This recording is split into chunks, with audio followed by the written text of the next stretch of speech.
everyone. Today I am discuss about derived quantity oblique derived unit. इससे पहले हमने पहले वाले वीडियो में पढ़ा था फंडामेंटल यूनिट और फंडामेंटल क्वांटिटीज.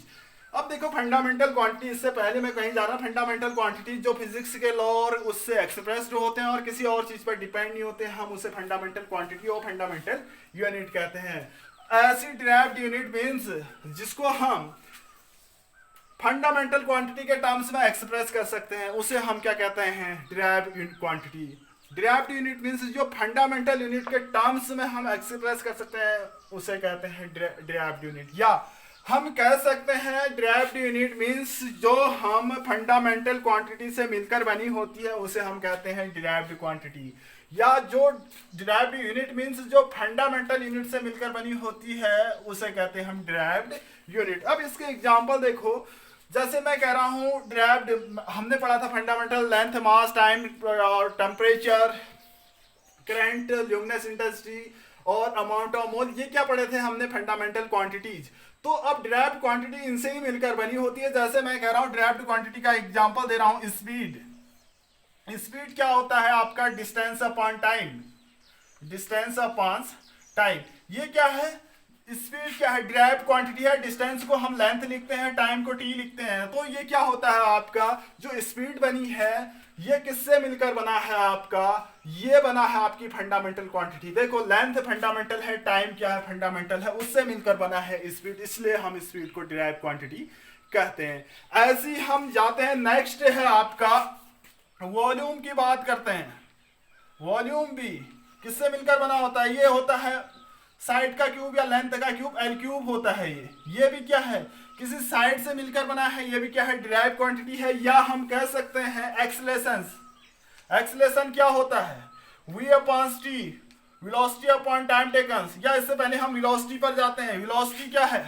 वेलोसिटी ये क्या है? डिराइव्ड क्वांटिटी है. ये क्या होता है? Displacement upon time taken. Displacement क्या है आपका? डिस्प्लेसमेंट क्या है? एल से डिनोट करते हैं, ये टी से डिनोट करते हैं. ये भी क्या है? आपकी डिराइव्ड क्वांटिटी है. ऐसी एक्सेलरेशन की बात करते हैं. एक्सेलरेशन की बात करते हैं v अपॉन टी.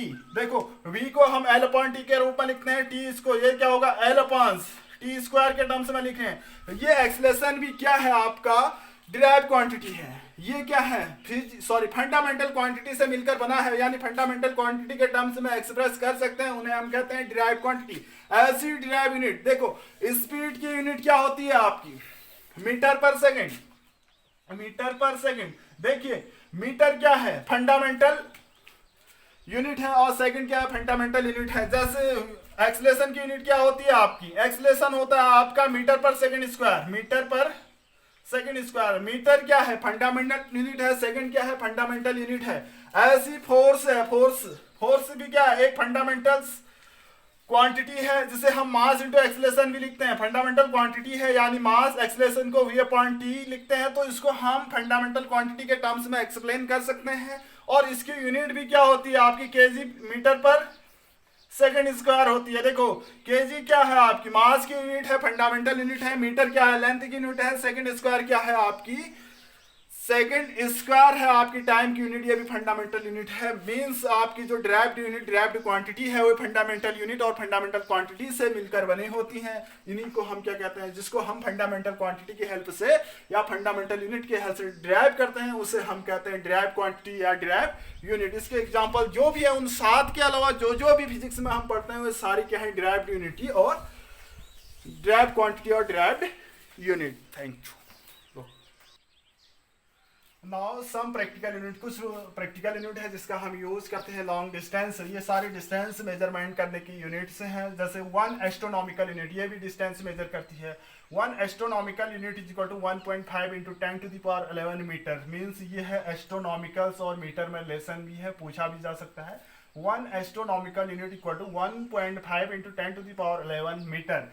नेक्स्ट है 1 लाइट ईयर. ये भी क्या है? डिस्टेंस की, लेंथ की, सबसे लेंथ की यूनिट है. ये है 9.46 into 10 to the power 15 metre. लंबी डिस्टेंस को मेजर करता है. 1 light year equal to 9.46 into 10 to the power 15 year. 1 parsec. ये पार्सक सबसे बड़ी यूनिट है लेंथ की. सबसे बड़ी यूनिट क्या है? पार्सक है. 1 parsec is equal to 3.1 into 10 to the power 16 metre. ये पार्सक और मीटर में लेसन, लाइट ईयर और मीटर में लेसन. 1 पार्सक equal to 3.1 into 10⁻16 metre. Parsec length की सबसे बड़ी यूनिट है।